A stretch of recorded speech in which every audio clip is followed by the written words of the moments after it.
Jesus, saying, "We heard him say, I will destroy this temple that is made with hands, and in 3 days I will build another not made with hands." But even on this point their testimony did not agree.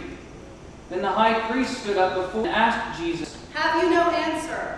What is it that they testify against you?" but Jesus was silent and did not answer. Again the high priest asked him, "Are you the Messiah, the Son of the Blessed One?" Jesus said, I am.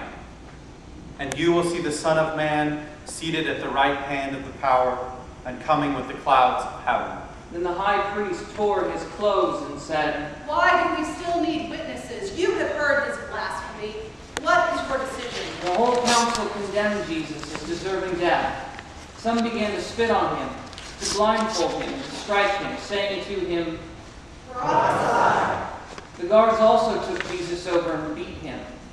While Peter was below in the courtyard, one of the servants' girls of the high priest came by.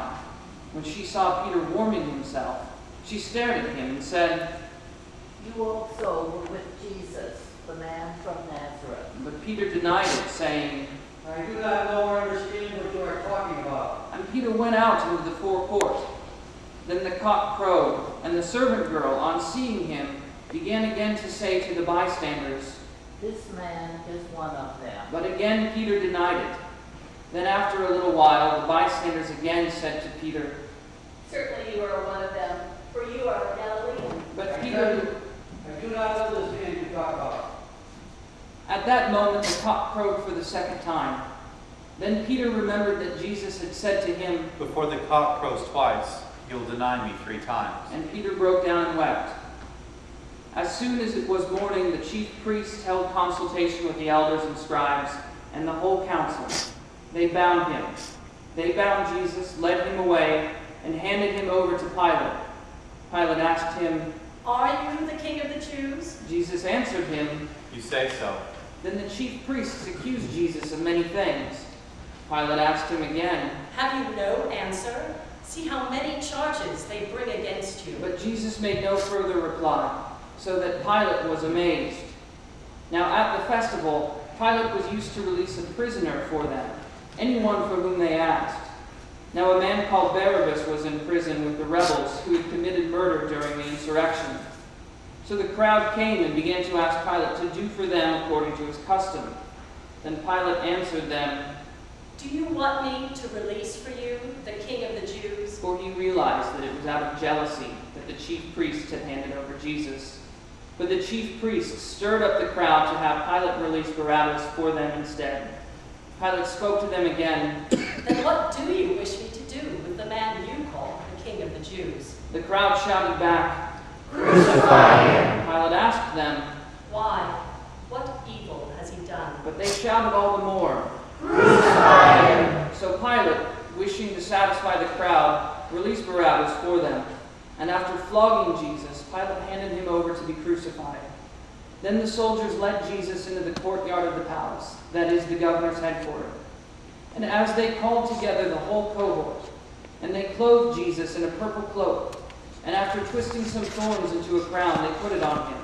And they began saluting him, saying, Hail, King of the Jews. They struck his head with a reed, spat upon him, and knelt down in homage to him. After mocking him, they stripped him of the purple cloak and put his own clothes on him. Then they led him out to crucify him. The soldiers compelled a passerby who was coming in from the country to carry Jesus' cross. It was Simon of Cyrene, the father of Alexander and Rufus.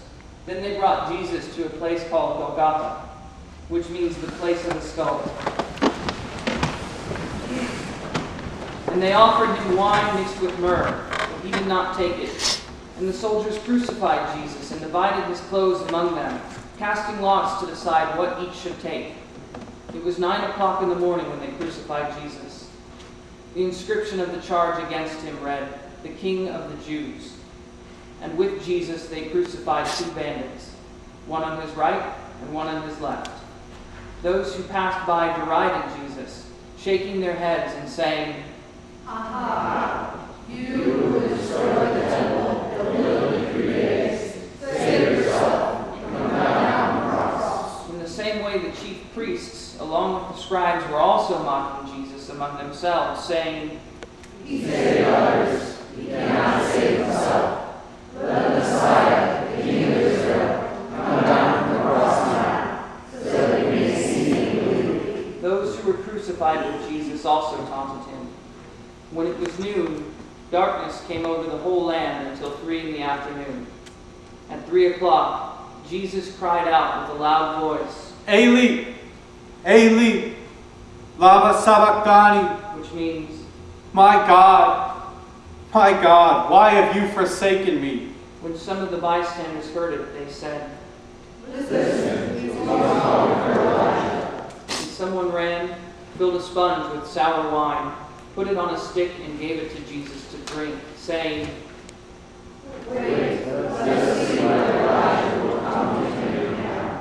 Then Jesus gave a loud cry and breathed his last breath.